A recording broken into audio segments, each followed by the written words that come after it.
সুপ্রিয় দর্শক, স্বাগত জানাচ্ছি আরবিএস রেডিওর আইসিসি টি-20 ওয়ার্ল্ড কাপ 2024 উপলক্ষে বিশেষ আয়োজন রাইজন প্রেজেন্টস রিভার সুইপে। সঙ্গে আছি তানজিল শাহরিয়ার।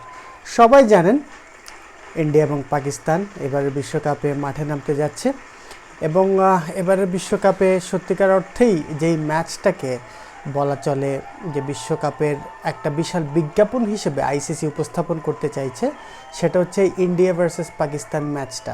নাসাউ কাউন্টি স্টেডিয়ামে ম্যাচটা অনুষ্ঠিত হবে। সবথেকে গুরুত্বপূর্ণ বিষয় যেটা হচ্ছে যে সবাই কিন্তু এই ম্যাচটার পিচ কেমন হবে, ম্যাচটায় আসলেই প্লেয়াররা কীরকম পারফর্ম করতে পারবেন বা সুযোগটা পাবেন সেটা নিয়ে চিন্তিত। বিশেষ করে আমরা নাসাউ কাউন্টিতে এর আগে ম্যাচ দেখেছি এবং সেখানকার যে অসমান বাউন্স সেটি নিয়ে অনেক সমালোচনা হয়েছে। ড্রপ ইন পিচের কারণে সেই পিচের গতি প্রকৃতি বোঝাটাও যে খুব কঠিন সেটাও কিন্তু ইতিমধ্যে রোহিত শর্মা জানিয়েছেন এবং রোহিত শর্মা কিউরেটরের সঙ্গেও কথা বলেছিলেন। তো সেই কিউরেটর রোহিত শর্মাকে নাকি জানিয়েছেন তিনি নিজেও আসলে বুঝতে পারছেন না যে কতটুকু ঘাস ছাড়বেন বা উইকেটের চরিত্রটা আসলে কী হতে পারে। তো এই পরিস্থিতিতে রোহিত শর্মা কিন্তু নিজেও বেশ বিভ্রান্তিতে আছেন, এটি জানিয়েছেন।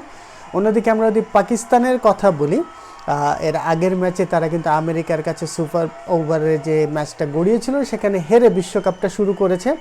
আনপ্রেডিক্টেবল বলে পাকিস্তানকে তো আমরা প্রায়ই বলে থাকি, তবে এবারের বিশ্বকাপটা তারা যেভাবে শুরু করলো সত্যিকার অর্থেই তারা কিন্তু এখন বেশ ব্যাকফুটে আছে। তো এই জায়গা থেকে অবশ্যই পাকিস্তান চাইবে ভালো কিছু করতে, কোনো সন্দেহ নেই। অন্যদিকে ইন্ডিয়াও চাইবে তাদের জয়ের ধারাটা অব্যাহত রাখতে। আর ক্রিকেটের একটা বড় রাইভালরি, বড় একটা ম্যাচ, বিশ্বের যে প্রান্তে এই ম্যাচটা হোক না কেন তার একটা আবেদন থাকে, একটা ইগল লড়াই তো থাকেই। তো ইন্ডিয়া কোনোভাবেই চাইবে না এই ম্যাচটাতে হারতে। এবং বিশ্বকাপের ইতিহাস যদি আমরা দেখি, টি-20 বিশ্বকাপে এখন পর্যন্ত 12 বার এই দুই দল মুখোমুখি হয়েছে এবং তাতে 9 বার জিতেছে ইন্ডিয়া, 3 বার জিতেছে পাকিস্তান টোটাল টি-20তে। আর বিশ্বকাপে কিন্তু পাকিস্তান ইন্ডিয়াকে 2021 সালে 10 উইকেটে হারিয়েছিল। অস্ট্রেলিয়া যে বিশ্বকাপটা অনুষ্ঠিত হয়েছিল সেখানে কিন্তু ইন্ডিয়া জিতেছে, বেশ প্রতিদ্বন্দ্বিতাপূর্ণ ম্যাচই হয়েছিল।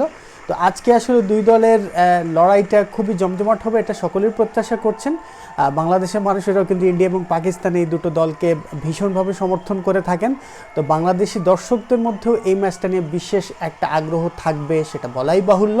তবে সবথেকে বড় যে ব্যাপারটা হচ্ছে সেটা হচ্ছে পাকিস্তান গত ম্যাচে যে ভয়াবহ রকমের বাজে পারফরমেন্স করেছে, তাদের ব্যাটিং যেভাবে কলাপস করেছে, কোনো ব্যাটারি ঠিকমতো জ্বলে উঠতে পারেনি। আজকের ম্যাচে নিশ্চয়ই তারা চাইবেন যে জ্বলে উঠতে। তাদের জন্য একটা সুসংবাদ অবশ্য রয়েছে, সেটা হচ্ছে ইমাদ ওয়াসিম ফিট প্রমাণিত হয়েছেন, এই ম্যাচটায় তিনি খেলতে যাচ্ছেন। অন্যদিকে ইন্ডিয়ার কথা যদি বলি, তারা বেশ ভালো ছন্দে আছেন। ঋষভ পান্ত তিনি কিন্তু বিশ্বকাপ ক্রিকেট দিয়ে আবার আন্তর্জাতিক ক্রিকেটে ফিরেছেন, তিনিও বেশ ভালো ফর্মে আছেন।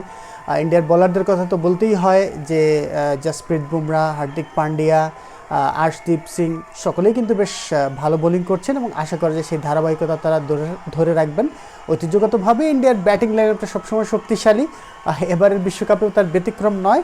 তবে আমার মনে হয় পাকিস্তানের জন্য এই ম্যাচটা জেতা খুবই জরুরি। এই ম্যাচটা হারলে পাকিস্তানের হয়তো এই গ্রুপ পর্ব থেকে বাদ পড়ে যাওয়ার একটা প্রবল আশঙ্কা তৈরি হবে।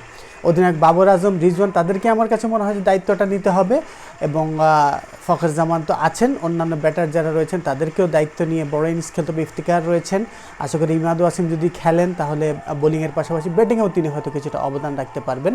তবে সবথেকে গুরুত্বপূর্ণ হচ্ছে এই ম্যাচে বাবর আজমের অধিনায়কত্ব। আমরা কিন্তু গত ম্যাচে আমেরিকার বিপক্ষে হারের বিষয়টি নিয়ে অনেককে সমালোচনা করতে দেখেছি এবং অনেকেই যেটা বলেছেন যে অধিনায়কত্বের কারণেই পাকিস্তান অনেক ক্ষেত্রেই আসলে আমেরিকার সঙ্গে পেরে ওঠেনি। বিশেষ করে সুপার ওভারে বাঁহাতি বোলারের বিপক্ষে যদি ফখর জামান ব্যাটিং করতেন সেটা ভালো হতো এবং ম্যাচে যখন খেলা হচ্ছিল ইফতেখারকে বোলিংয়ে এনে সেই ওভারে 16-17 রান হয়ে গেছে, এরকম অনেক সমালোচনাই হচ্ছে।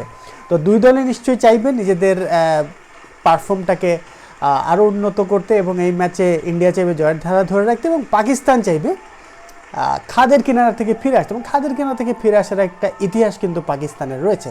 তো দেখা যাক পাকিস্তান সেটা কতটুকু করতে পারে। দুই দলের জন্যই শুভকামনা রইল। আশা করি একটা দুর্দান্ত ম্যাচ হবে, বিশেষ করে ইউএসএর মাটিতে বিশ্বকাপ ক্রিকেট দিয়ে ক্রিকেটের যে একটা বিশাল বিজ্ঞাপন করবার যে কল্পনা বা যে পরিকল্পনা নিয়ে মাঠে গিয়েছে আইসিসি, ভেন্যু দিয়েছে আমেরিকায়, সেটি বাস্তবায়ন হবে, জমজমাট একটা ম্যাচ হবে, সেটাই প্রত্যাশা করি। সবাইকে ধন্যবাদ। আরবিএস রেডিওর ইউটিউব চ্যানেলটি সাবস্ক্রাইব করার জন্য অনুরোধ রইল। আরবিএস রেডিওর সঙ্গেই থাকুন।